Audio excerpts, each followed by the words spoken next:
Cuanto más rico es el país, más de buen tono es mostrarse preocupado por la llamada crisis de la energía. Es el nuevo problema chispa para los grandes programas de televisión. Está en la agenda de la Jet Set Científica Internacional. Tenemos que desenmascarar la crisis de la energía. Se trata de un eufemismo que encubre una contradicción, indica una frustración y consagra una ilusión. Encubre la contradicción al hecho de querer alcanzar, al mismo tiempo, un estado social basado en la igualdad y un nivel cada vez más elevado de crecimiento industrial. Esto escribía en 1974 el pensador austriaco Ivan Illich. Hoy, en El Telar, hablamos de contaminación y crisis ecológica en Asturias.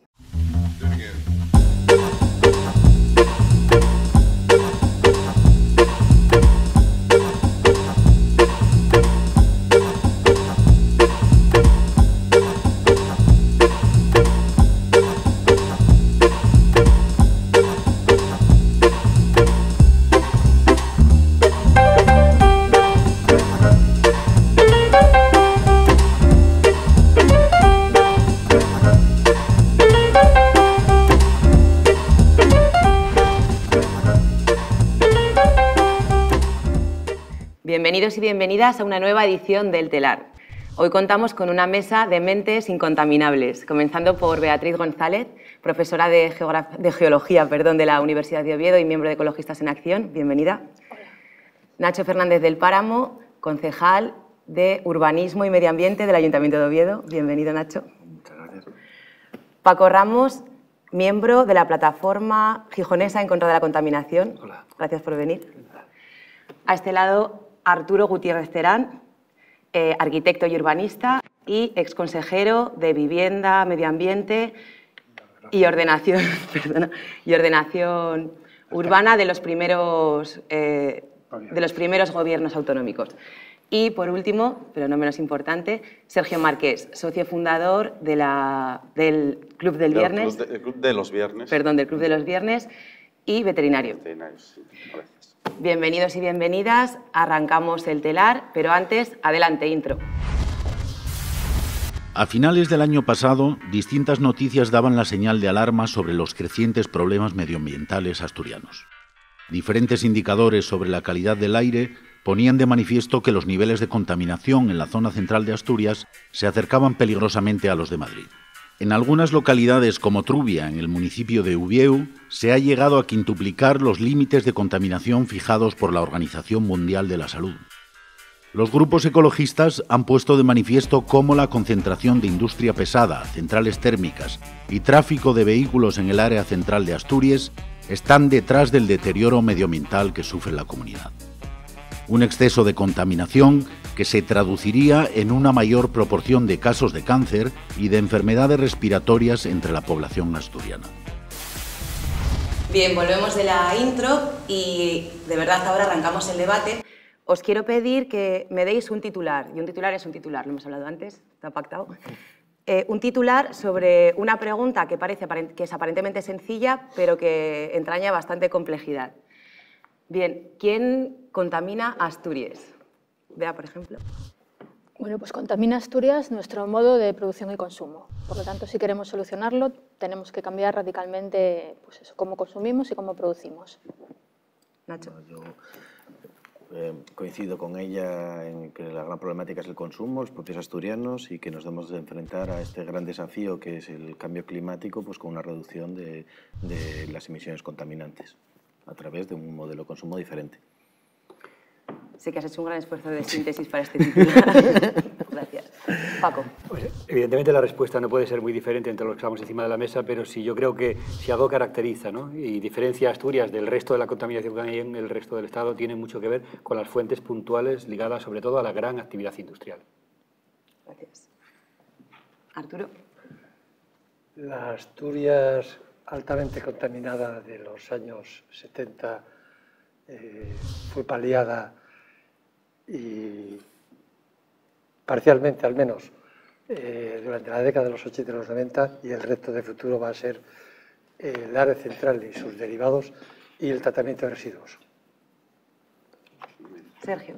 Pues yo creo que la contaminación obviamente es una actividad humana, la está produciendo el hombre independientemente de lo que sea, y yo creo que el debate o la gran pregunta es el coste de la contaminación sobre quién debe recaer.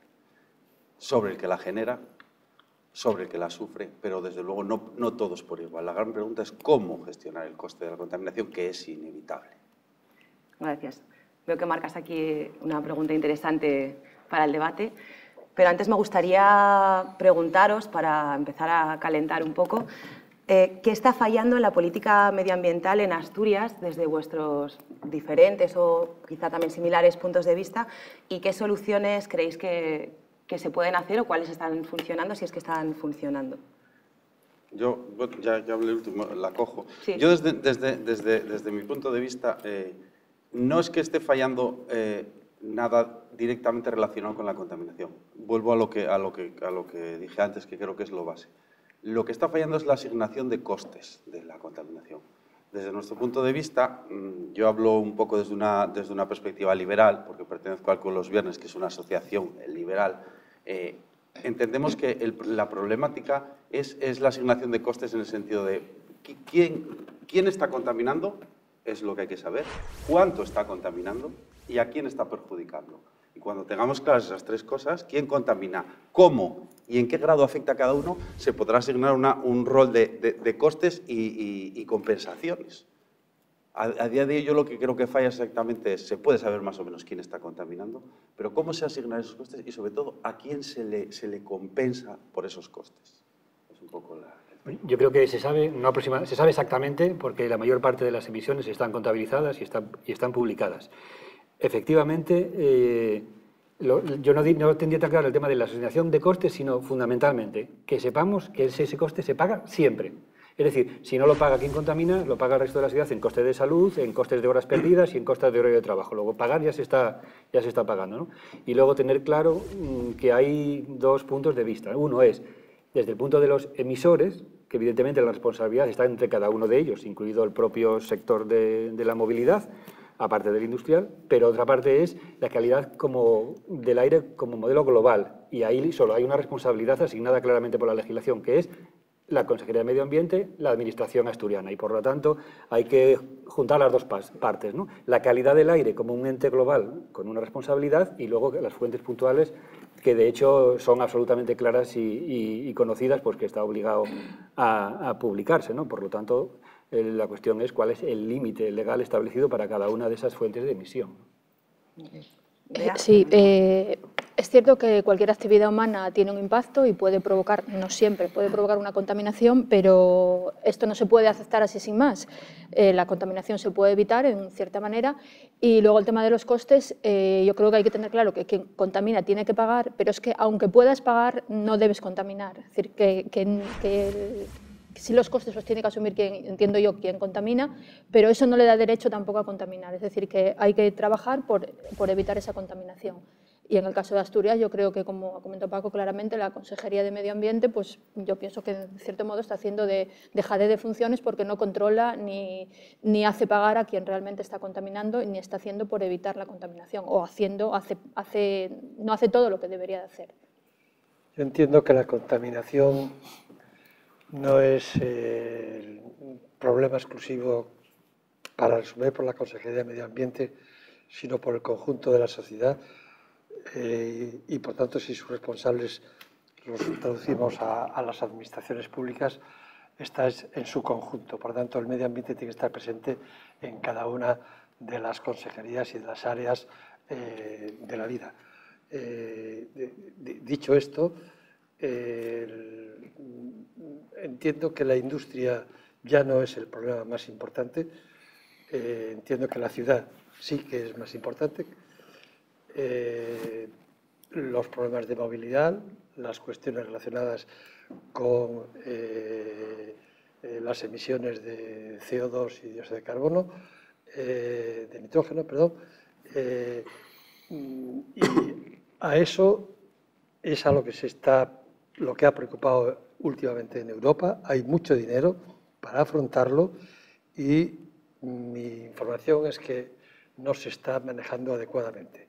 Por tanto, la ciudad que contamina en un 40% del consumo de la energía. No estamos hablando ahora de contaminación en el aire, porque creo que el problema es menor, sino contaminación de energía, contaminación acústica y aspectos térmicos. Entiendo que es el futuro inmediato que podemos abordar con los pies en el suelo. El problema, bueno, dándote la razón en general, yo creo que, por ejemplo, el área, el oeste de Gijón, digamos que es básicamente contaminación industrial, ¿no? Otra cosa, cuando hablamos de ciudades como Madrid o Barcelona, evidentemente está claro que el problema son los óxidos de nitrógeno y el modelo de ciudad y modelo de transporte, ¿no?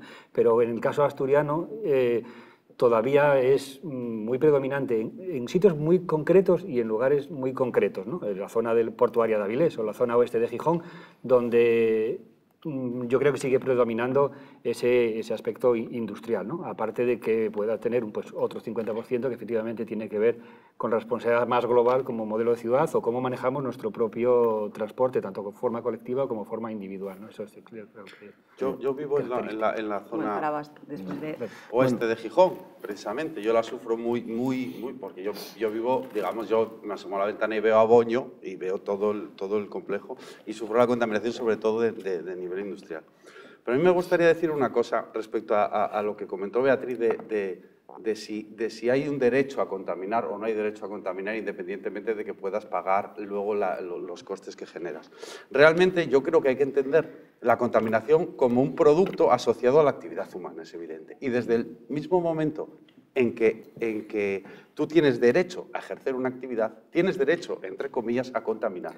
Lo que no tienes derecho es a cargar tu contaminación de forma gratuita sobre los demás, es decir, a imponerles, en contra de su voluntad, tu contaminación a los demás.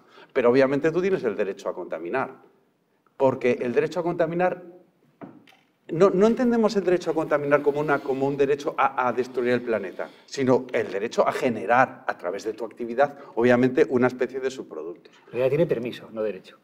No, es decir, yo lo pongo muy claramente porque además es un tema que me ha pasado a mí hace poco. Yo he tenido hace poco que tramitar un permiso como respecto a un real decreto que sale de control de actividades potencialmente contaminantes de la atmósfera, referido a ganadería, a vacas. Es decir, yo creo que tengo derecho, cualquier persona, a tener vacas. Pero a lo mejor Bien, no muchas bien. vacas, depende. No, creo que tengo derecho a tener bastantes vacas si quisiera. Creo que cualquiera tiene derecho. Es decir, aquí en Asturias un señor creo que debería tener derecho a tener 100 vacas, o a tener 50 cerdos o 80. Lo que se puede discutir no es el derecho a tenerlo, no, es el derecho a decir, oiga, sus cerdos, sus gallinas, lo que fuera, contaminan tanto, o contaminan en una forma tan extraordinaria, que puede estar afectando. Es decir, está pisando el derecho a vivir en un ambiente no contaminado de su vecino. Sí. Y entonces, ahí es a lo que vuelvo yo. Entonces, habrá que discutir cómo ese señor y yo congeniamos su derecho a no vivir en un ambiente contaminado respecto al mío. Contaminar en el sentido de realizar una actividad, porque puedo, si queremos, quito la palabra contaminación, que queda muy fea, y digo ejercer una actividad que tenga un impacto ambiental, que todas lo tienen. Entonces, yo creo que el debate es intentar... Y ahí en medio aparece la Unión Europea, nos planta 4 reales decretos en función de unos límites que ellos decidirán, en función de no sé qué, y todo el mundo a tragar. Cuando yo creo que la vía es más ir buscando, entre comillas, un acuerdo. Sé que es complicadísimo. A ver, la Unión Europea no es un invento. Mira, perdonad. No sé si Nacho, que hace un buen rato que quería responder. Bueno, yo varias cosas de las que habéis dejado sobre la mesa. Uno, aparte de eso, también tenemos en Oviedo Trubia, ¿no? Como unos elementos de contaminación industrial característicos. Luego, lo que decía Arturo, ¿no? La ciudad es el problema, y ahí me repito a Lerner, ¿no? el alcalde de Coritiba, también arquitecto, que decía, la ciudad no es el problema, sino seguramente sea la solución de nuestros problemas en tema de contaminación. Y por eso la transformación fundamental que tiene que haber en el modelo de movilidad dentro de las ciudades, ¿no? Y por eso Coritiba es el eje, fundamental y la referencia en este asunto. Y luego, con respecto a los derechos que planteabas, a mí me preocupa la reflexión que haces, porque hay distintos tipos de derechos. Y hay derechos fundamentales que son derecho a la vida, al medio ambiente, que se anteponen ante unos derechos de rentabilidades económicas de una serie de cuestiones. O sea, lo que no puedes es poner en la misma balanza el derecho que una gente no tenga agua no contaminada para beber con respecto a que alguien pueda tener una producción ganadera. Por eso, si al final analizamos cuáles son nuestros derechos fundamentales, que además son básicos, están recogidos por los principios de los derechos humanos, pues son los que tenemos que defender, evidente todo. Y uno de ellos, o gran parte de ellos, se resumen en las conciencias medioambientales de contaminación. Estás partiendo de la base de que yo, cuando me refiero a contaminar, es a lo que estás intentando tú, es decir, a contaminación de acuíferos para dejar a la gente sin beber. Yo no estoy hablando de eso, yo estoy hablando que cualquier actividad humana va a generar desde contaminación acústica, si lo puedes llevar a cualquier tipo, desde contaminación, es decir, algo más sencillo, la utilización del coche. Pero contaminación es cuando nos salimos de unos parámetros determinados, eso es contaminación. O sea, tú puedes hacer una actividad, tú puedes desplazarte sin contaminar. Arturo quiere hablar también. Es que el derecho a contaminar, eso se ha arreglado, se ha regulado. Por tanto, se ha estudiado a fondo y se ha llegado a poner unos límites en cada actividad. Por tanto, ese derecho se da por supuesto y no hay que hablar más de él, en mi opinión. Hay que hablar del futuro de la región si ponemos los pies en el suelo y no nos escapamos por las abstracciones genéricas. Y por eso yo quería traer a colación dos realidades que están permanentemente en el tintero. El área central de Asturias está funcionando en la realidad como una ciudad intercomunicada y, por tanto, como una gran metrópoli, y los movimientos de una ciudad y otra, tanto en el transporte como de personas, está elevando enormemente la contaminación. La solución no puede ser, por tanto, continuar con los vehículos, tiene que fortalecerse el transporte en tren, y hace ya mucho tiempo que debería haberse comenzado. Y para que el tren sea atractivo hay que mejorar las condiciones para poder viajar y que no te digas, no, si yo voy a poner X tiempo, pues me voy en coche. Uno. Dos, tratamiento de residuos sólidos. En su día fue un problema, nació Cogersa, de la que tengo la satisfacción de haber cofundado, y ha llegado a su límite. Cuando se plantea cuáles son las soluciones, hay quien se opone a que cualquier solución que no sea la de depósito de residuos es contaminar.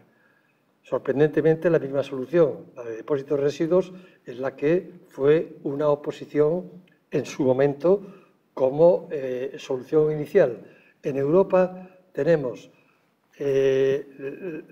la gran mayoría, por no decir la totalidad, de los tratamientos de residuos a base de sistemas que conviven con la propia ciudad. París tiene 6 grandes incineradoras. La solución de la incineración es la que hay que abordar donde están los límites, pero no podemos seguir discutiendo de aquí a 10 años la cuestión porque nos va a terminar comiendo la basura. Bien, por tanto, quiero abordar. Arturo acaba de nombrar dos de los temas que yo creo que están en el punto de mira últimamente. Uno, por ejemplo, es la incineradora que acaba de tumbar el Tribunal Superior de Justicia asturiano, y otro es, a vueltas con la medida polémica, por así decirlo, del Ayuntamiento de Oviedo con el corte de la Y el pasado Puente de la Constitución por causa de la contaminación por el tráfico de vehículos. Bea quería hablar, pero bueno, podemos ir centrando también las respuestas o otras preguntas que queráis abrir en estos temas. Sí, bueno, me voy a referir un poco a lo que dices, pero primero diría que yo creo que no cabe hablar de derecho a contaminar, creo que tenemos derecho a ejercer unas actividades para vivir dignamente, pero esas actividades no tienen por qué generar los niveles de contaminación a los que estamos sometidos ahora mismo. En el titulario dije que la contaminación es consecuencia del modelo de producción y consumo, por lo tanto, lo que tenemos que hacer es modificar esa forma de producción.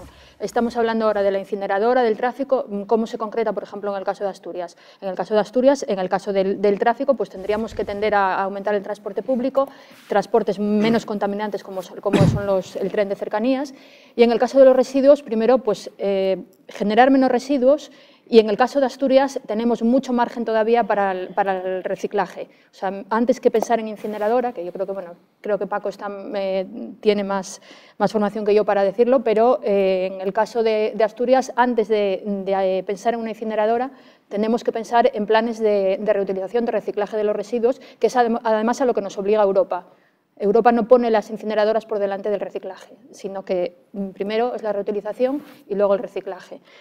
Bueno, no... Cuando hablamos de potenciar el transporte público para disminuir la contaminación, ¿a qué nos estamos refiriendo? ¿A potenciarlo o a prohibir el uso de transporte público para forzar a la gente a utilizar lo que se considere oportuno? Estamos hablando de hacer que el transporte público sea más competitivo que el transporte privado contaminante. Actualmente el diseño de las ciudades y del área central de Asturias, como decía Arturo, lleva a que sea muchísimo más competitivo utilizar el transporte privado contaminante que el público.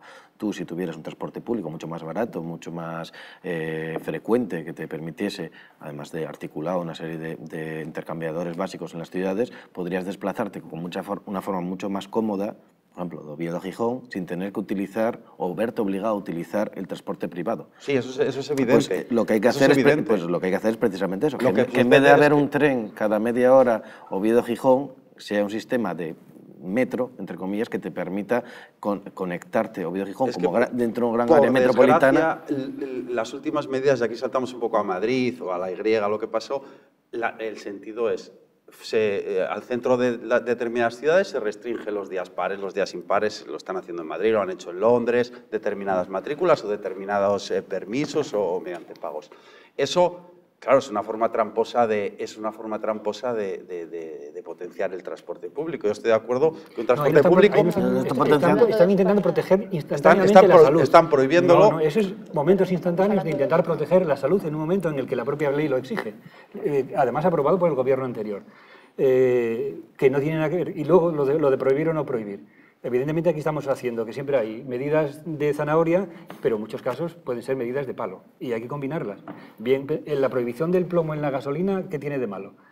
Ha quitado de la sangre de los niños de las ciudades asturianas y de todo el mundo inmediatamente cantidades ingentes de un contaminante altamente perjudicial para su salud. ¿Se prohíbe? ¿Por qué no se puede prohibir si hay alternativas? Sí, pues ya está. Entonces, dice que no se podemos decir, no, es que prohibir como si fuera algo malo. No, yo estoy diciendo, cuando hablamos se trata de cambiar el modelo de movilidad también, favorecer la accesibilidad. Cambiar un modelo de producción, de consumo, de movilidad, un cambio, digamos, cambiar lo que cada uno quiera. Hay dos formas de hacerlo. La sociedad lo cambia de forma voluntaria, porque va viendo que es mejor, a base de campañas de concienciación, potenciar el transporte público. Todo es ok, perfecto. Por supuesto. Es más, es que es lo que se debe hacer, sí. O sea, y cada uno, yo defiendo pues proselitismo en favor de la ecología.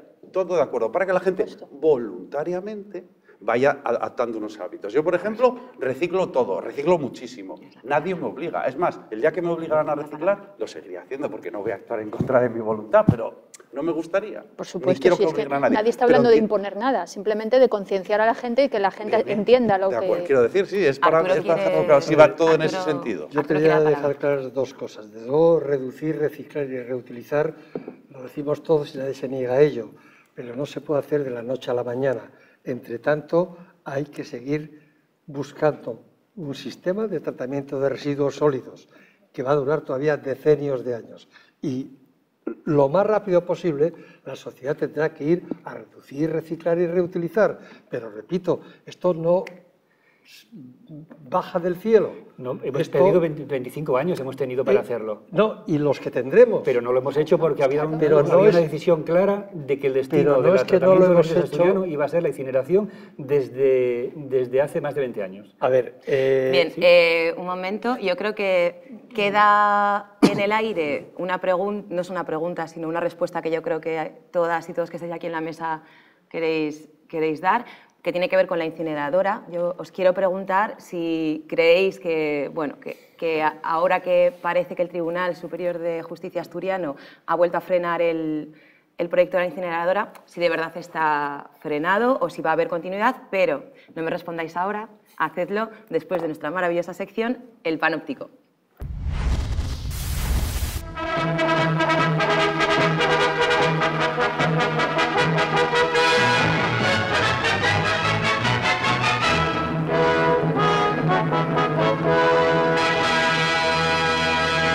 Esta capa oscura y brumosa, que conocemos con el nombre de polución atmosférica, es el denominador común de las urbes industriales. Los abanderados del apocalipsis climático. La lucha contra la contaminación atmosférica y la defensa de la pureza de las aguas. Salen unos pequeños hilitos. Se halla a la orden del día en todos los países de elevado nivel industrial. Regueros solidificados con aspecto de plastilina en estiramiento vertical. Ya que cuanto mayor es este, mayores peligros corren sus poblaciones. Quieren convencernos de que lo que cambia el clima es el hombre. Capaces de alterar el equilibrio de la naturaleza si no se aplica el necesario remedio. Es muy poco al lado de lo que le alteran los volcanes, como las ventosidades de los millones de vacas que pueblan. La preocupación por el entorno es común a todos los hombres de nuestra época. No sé si hay un cambio climático. Y es raro el intelectual que no haya manifestado, de forma más o menos apasionada, su opinión sobre el tema. Marcuse afirmó: No lo sé. Se ha celebrado una original exposición infantil al aire libre. Se trataba de que los niños, voy a hablar de un primo mío, denunciaran gráficamente los peligros de la contaminación atmosférica. Y aquí tienen ustedes los resultados.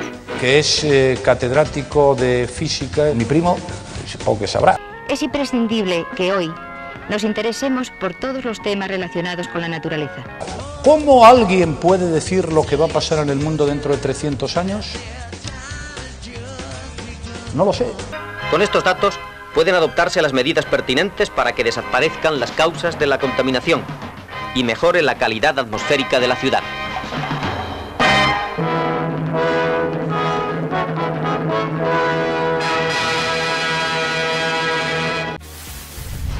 Bien, volvemos del panóptico y os pido que, bueno, que continuemos hablando de la idea de la incineradora que os he lanzado antes. Pido la palabra. Venga. Yo lo pido. Otra palabra, muy bien, esto se calienta. Pido la palabra. Yo, Arturo.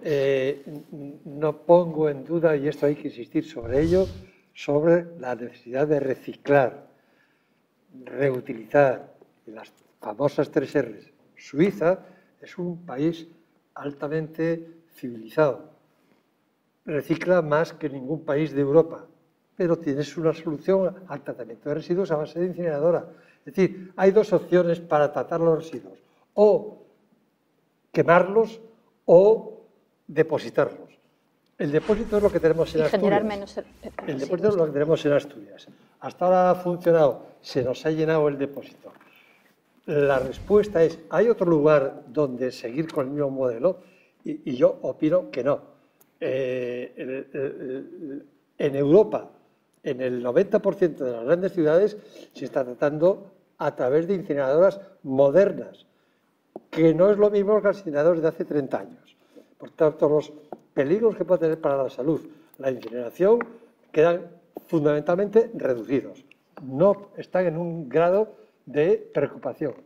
Y, en paralelo, hay que ir fortaleciendo el comportamiento de las 3 R's de la sociedad, es decir, reciclar, reducir, reutilizar, pero, hombre, esto no se puede hacer de la noche a la mañana, repito, y en consecuencia tenemos que hacerlo en paralelo. Llevamos más de 20 años. Hace más de 20 años se hablaba de incineradora y no se hizo nada. No se hizo absolutamente nada en el tema de reciclaje. Os recuerdo que os he preguntado si creéis que es, no que sea viable, porque veo que hay aquí una parte de la mesa que está absolutamente en contra de la incineradora, otra que está a favor con todas las explicaciones, pero ¿qué va a pasar con la incineradora si otra vez ha sido frenada por el Tribunal Superior de Justicia asturiano? Eso Nacho pasa tenía con la palabra. Los planes de urbanismo. Nacho tenía... No puede ser que los jueces hagan urbanismo, no puede ser que los Mira, de jueces urbanista a urbanista, Nacho tiene la palabra. No nos pueden decir los jueces cómo tenemos que tratar los residuos, tenemos que resolverlo nosotros.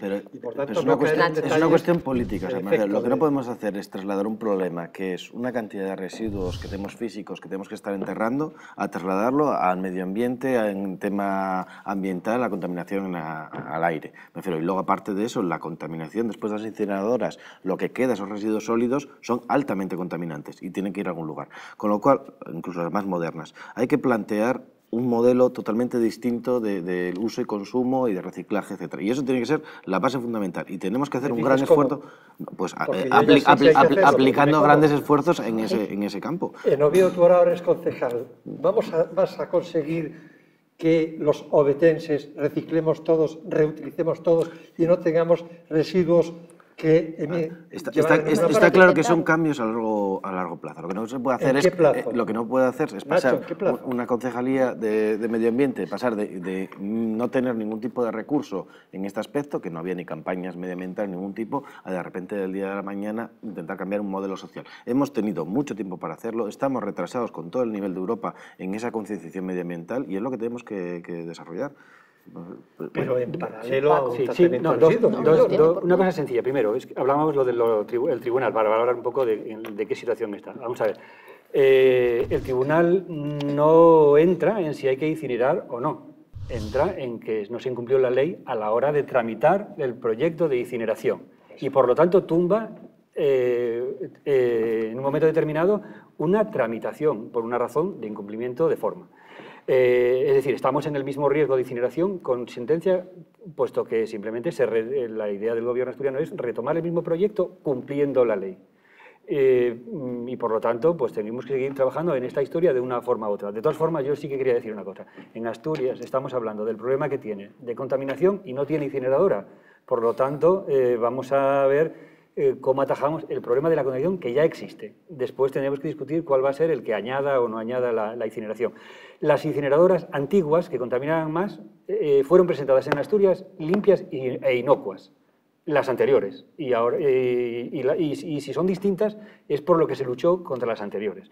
Pero dicho eso, yo creo que... No quito mérito al trabajo que hicisteis desde ecologistas en ADB y el resto de grupos ecologistas. Pero digo que seguimos teniendo un problema de contaminación sin incineradora y por lo tanto yo, digamos que me centraría en el debate sobre los problemas actuales que tenemos en la ciudad y cómo atajarlos, dejando aparte que el debate de los residuos sería pues otro debate más. Yo con respecto a este punto de la incineradora, dos cosas. A nivel personal, pero ya hablo como nivel personal, no como profesores, a mí quemar residuos me parece una salvajada, en general. Es que son recursos, para empezar. Sí, y sobre todo porque este es el típico tema científico que nunca sabes por dónde va a salir. Después de mucho tiempo quemando determinadas cosas, de repente aparecen cosas que, pues nadie sabía que las dioxinas y los perfluoruros de fluorato, etc. Hay muchos estudios, sí, como hay muchos estudios en muchas cosas que a lo largo del tiempo se demuestran que no son. Pero bueno, eso es un tema personal que quería acotar. No quiero entrar en más temas. No quiero entrar en más temas de incineradoras porque tampoco es mi tema. Lo que sí que está claro, y yo como me pongo en la piel de la persona que tiene que gestionar su basura, ya que estamos hablando de la contaminación como basura urbana. ¿Qué opciones tengo yo persona, Sergio Marqués, para hacerlo? Realmente es reciclo lo que el Estado me deja reciclar, porque él me da unas opciones de reciclar que se denominan en vidrio, ¿cómo se llama? Envases y una cosa que se llama basura orgánica, que acabo tirando hasta un paraguas viejo. Orgánica no mezclada. Pues sí, una cosa... Ojalá fuera orgánica, es mezclada. Es una cosa, efectivamente, no me dejan ni gestionar mi basura orgánica. Yo podría hacer mi propio compostaje, que lo hago durante tiempo, a nivel particular. Pero refiero, hay un reciclaje establecido por el Estado que muchas veces además es ineficiente porque no te permite los aparatos, los recipientes donde se recibe. Muchas veces están mal gestionados, mal recogidos, en mal estado, etcétera, cosas a mejorar. Y luego el Estado va a decidir, o la Administración pública, lo que hace con mi basura. Si la va a quemar, si la va a enterrar o si la va a tirar al mar. No hay más opciones. Yo como persona no tengo... que la va a tirar no tengo... Bueno, sí, no, hasta que aprueben una ley que sí, porque a mí me parece tan burrada por una ley diciendo que se puede quemar basura. No sé si me explico. Hasta que decidan que un informe científico diga que se puede tirar a la fosa de las Marianas la basura porque eso no contamina. Es decir, no hay nada. ¿Alguien puede gestionar basura independientemente? No. ¿Se puede permitir una iniciativa pública privada en la que yo me adheriera y dijera no? A Ecologistas en Acción se convierte en un gestor de basura privado que me cobra a mí, yo le pago mi cuota, prescindo de... Y así se van... Hay que abrir un... Es que eso es lo que ya ¿por qué tiene que ser privado? No puede ser... Es que ya es privado. El mejor de los ejemplos que tenemos en Asturias. Es que ya es privado. No, el consorcio de... No digo, la gestión de los residuos que dice, la gestión de los residuos... No, elegir. No que la gestión sea privada, sino poder elegir. Es que ya es privada. Ecoembes es privado y Ecoembalaje es privado. Luego la gestión de los residuos... Yo elijo quién gestiona mis residuos, en función de que considere que es más barato, más eficiente, más ecológico. En fin, no, ahora mismo se gestiona como se gestiona, a ti te gusta. Y sobre todo, el día que se aprueben unas leyes para gestionar Entonces, a ver, vamos a poner un ejemplo. Entonces, yo que gestiono mis propios residuos, decidiré si quiero incinerarlos en un lugar, tirarlos al mar o hacer un proceso de reciclaje. No sé si es lo que estás planteando. Arturo también quiere hablar. Igual, no sé si ha terminado. No sé si ha terminado. Hacía antes de crear Cogersa. Cada uno resolvía su problema. Y Asturias entera era un basurero tras otro. Eso ha desaparecido. Ciertamente. Los ríos estaban a tope. Eso ha desaparecido. Ciertamente. ¿Se ha encontrado una solución que es mejorable? Por supuesto. Técnica y tecnológicamente. Y económicamente. ¿Que hay que mejorar el reciclaje, la concienciación de la gente? Por supuesto. Aquí estamos entre el 12 y el 15 y en Cataluña están en el 30 o el 30 y tantos. Bien.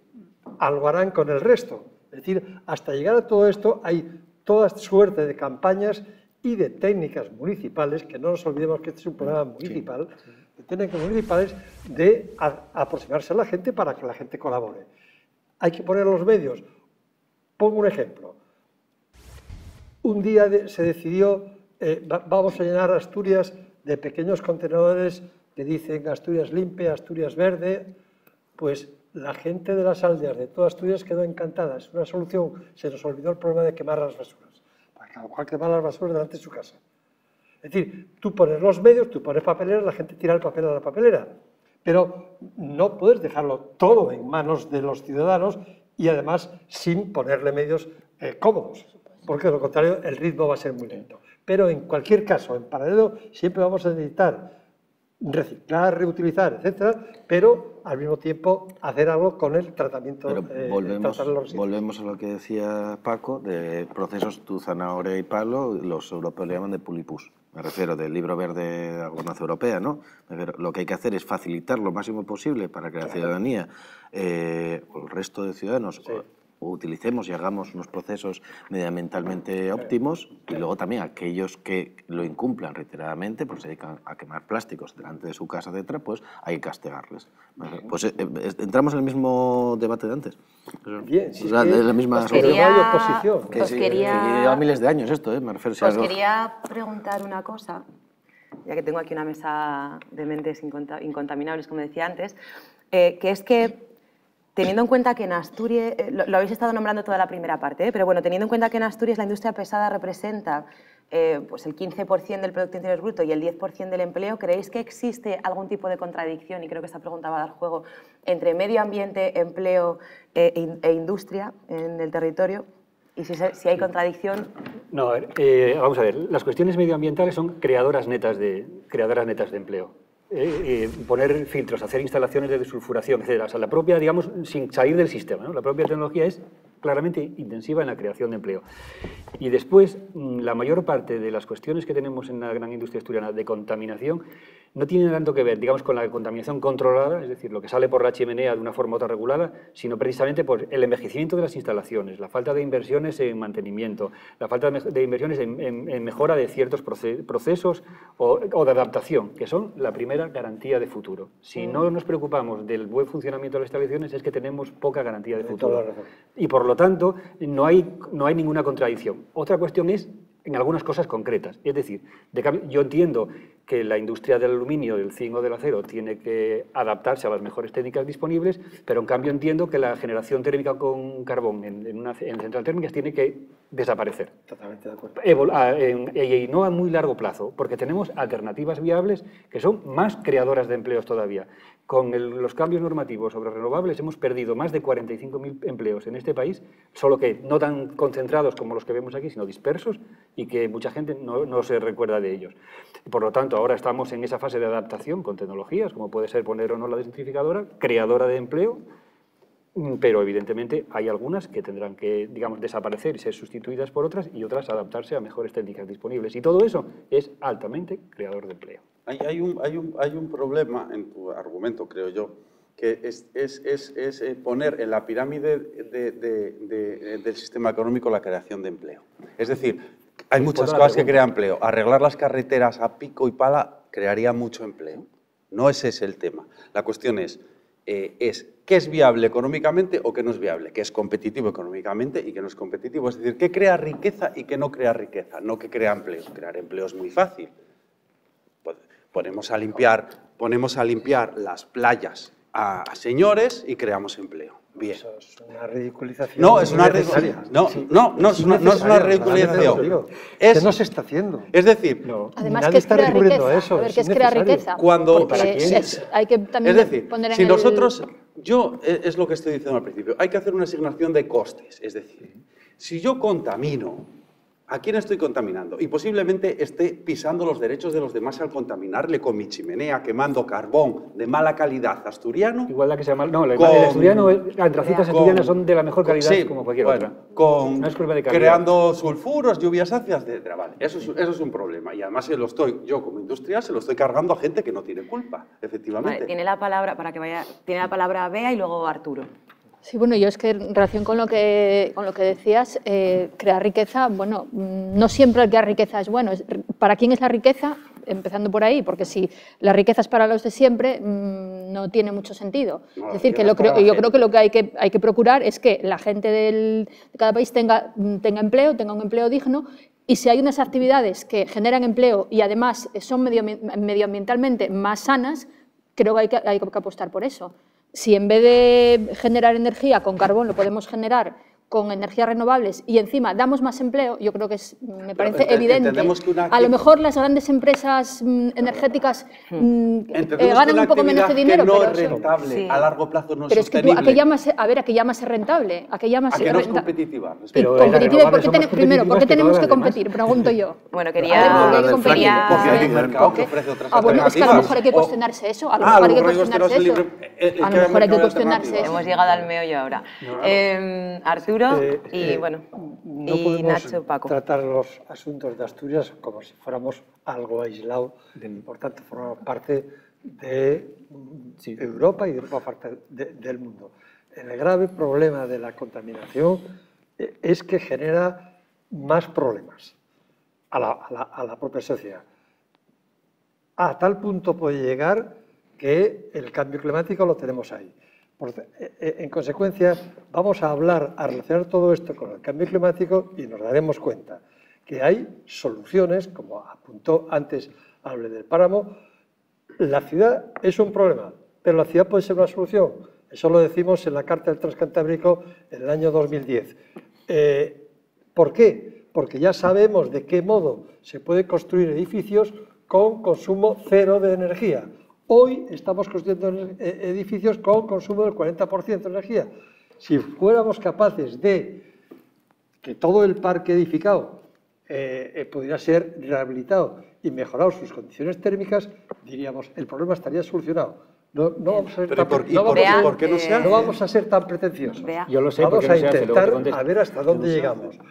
Pues mira, el 50% del presupuesto de Europa aproximadamente está pensado para repartir entre los distintos países para tratar los edificios y mejorar sus condiciones térmicas. 3.800 millones había este año, según el director general de la vivienda, para España, que creo que se han gastado bastante menos de la mitad. Bien, tiene la palabra... Claro, mira, os cuento cómo está la situación, queda muy poco tiempo y han pedido la palabra por ahora Bea, Nacho y Paco, y queda un poquito más de dinámica de programa. Entonces, bueno, os pido cierta brevedad con este tema y pasamos... No sé si también quieres hablar tú. No, me refiero yo con esto. Sí, yo bueno, no digo ahora, decía luego, Sergio. Vale. Perdona. Venga, Bea, sí, bueno, yo centrándonos en Asturias, estoy totalmente de acuerdo con lo que tú dices. Es decir, que tendremos que fomentar la construcción bioclimática, por ejemplo, transporte público eficiente, como puede ser el tren de cercanías, el tema del reciclaje de los residuos, es decir, que sí hay una serie de cosas que podemos ir impulsando, pero para eso tiene que haber voluntad política, y eso no lo ha habido hasta ahora, es así. Entonces, bueno, no digo más. Bueno, yo solo un tema que yo creo que es fundamental. Te pido brevedad, Nacho. Sí, el saber que la contaminación es un hecho que asumimos todos, pero normalmente lo asumen siempre los más pobres. No es casual. Los residuos siempre van a los países del tercer mundo que no pueden asumirlos. Propiamente Oviedo, donde se vertían residuos, siempre era la zona de Ventanilla y así en la fuerza, me refiero, de la propia ciudad. O sea, quien asume siempre las consecuencias de la contaminación no son precisamente los más ricos, sino son los pobres del planeta, y hay que pensar a nivel global y tenemos que actuar por responsabilidad a nivel local. Sí, la última, el tema de por qué, a ver, cuando un constructor hace una vivienda, para él esa construcción es un gasto, mientras que el ahorro en eficiencia energética no va hacia él, sino va hacia el propietario de la vivienda. Ese choque entre quién construye la vivienda y cuál va a ser el beneficiado de esos ahorros energéticos son los que plantean esa disyuntiva de por qué no hacerlo. Y de hecho, incluso de que la mayor parte de los constructores en este país presentaran sus licencias en diciembre del año anterior a que entrara el reglamento de construcción, precisamente para librarse de las obligaciones futuras, ¿no? Porque no ven que el ahorro a largo plazo, que es para el propietario de la vivienda, no se considera como el ahorro del que construye primero, ¿no? Esa disyuntiva es la que marca un poco. Me dicen que queda muy poco tiempo para terminar y os diría, siento dejar así el tema, pero me parece que son temas larguísimos de una amplitud. Sí, pero yo tengo que decir una cosa a eso. Eso es tratar a la gente como si fuera tonta. Es decir, perdona, cuando yo compro un coche de bajo consumo, pregunto, ¿cuánto consume a los 100? ¿4 litros o 5 litros? Tu argumento es, al que produce el coche le da igual porque el ahorro, como es tuyo, él lo produce barato y luego que consuma mucho no. Cuando yo compro una casa me dicen, oiga, que esto en gasto energético, en euros, mes, calefacción, ahorro 50... Bien, ahora sí que me planto y os pido que os calléis y que me deis conclusiones cortitas porque hemos consumido el tiempo, ciertas conclusiones sobre qué se podría hacer en el caso concreto de Asturias y con el panorama que hemos planteado hasta ahora. Yo lo tengo muy claro. Bien. En las ciudades, programas agresivos de rehabilitación, programas a varias decenas de años de rehabilitación, regeneración urbana, orientados hacia la disminución del consumo energético. Dos, un plan de vialidad, no por ciudad solamente, sino para el conjunto del área central, en el cual el tren tiene que ser el gran protagonista. Y tres, hay que resolver el problema de los residuos combinando las posibilidades de reciclar, acelerándolas, con el tratamiento del resto de los residuos no reciclables. Vale. Sergio, bien, por pues favor. yo creo, pero es para Asturias y para cualquier sitio. Creo que son dos patas. Una muy importante es una concienciación en serio a la gente de que el problema de la contaminación es muy gordo, que somos mucha gente y que esto tiene un desarrollo que no lleva a ningún lado bueno, porque se nos está yendo más. Y mediante esa concienciación, luego permitir que la gente, entre comillas, se organice un poco como ellos vean. No arreglar las cosas con imposición. No decir mañana se prohíben los coches, se prohíbe la calefacción, se prohíbe construir un edificio que no tenga ventana térmica, etc. Es decir, darle a la gente un poco la voluntariedad. Si tú no prohíbes quitar carbón... Paco, por yo favor. lo que no quiero es que se prohíba el carbón. Paco, luego os tomáis un café y lo habláis. Paco, por favor. No, a ver, partiendo ya de lo dicho, es decir, lo que dijo el TH de Terán, que estamos totalmente de acuerdo, y que sería la parte, digamos, urbana, y la parte ferroviaria, una cuestión interesante sería todo lo que tiene que ver con la conexión a la cornisa, de toda la cornisa, con una potenciación y mejora de lo que es ahora lo que siempre fue FEBE, y que no es el AVE del Cantábrico, evidentemente, que eso es un absurdo, y por la otra parte, evidentemente, es el cambio de modelo de generación eléctrica con lo que tiene que ver con centrales térmicas de carbón y, desde luego, el avance en lo que son aplicaciones de mejores técnicas disponibles en el resto de las actividades industriales y, desde luego, un gran posicionamiento de las autoridades, tanto municipales, en el área de Gijón, por ejemplo, o autonómicas, en ese conflicto precisamente que tienen con la presión de las grandes empresas y que evidentemente tienen que estar más del lado de los ciudadanos que del lado de las empresas. Bien, Bea, perdón. Pues más o menos poco que añadir. Impulso a las energías renovables, impulso a la construcción bioclimática, una generación una gestión de residuos basada sobre todo en el reciclaje, la reutilización y freno a la incineradora. Y poco más, bueno, fomentar el transporte público, más o menos, bueno, las cosas que ya se han dicho. Gracias. Nacho, por último. Yo lo único, hay que fomentar sobre todo una conciencia ciudadana al respecto, me parece básico, y sobre todo que tenemos en contra todo un modelo social, político, económico que va en contra precisamente de las cuestiones medioambientales, obsolescencia programada, consumos reiterativos, lo cual hay que transformar radicalmente la ciudad y hay que empezar principalmente por los grandes conurbaciones urbanas que somos nosotros, o sea, las ciudades y principalmente los países o zonas ricas. Bueno, pues muchas gracias, se ha consumido el tiempo totalmente. Muchas gracias a todos y a todas por venir y nos vemos en la próxima edición del Telar.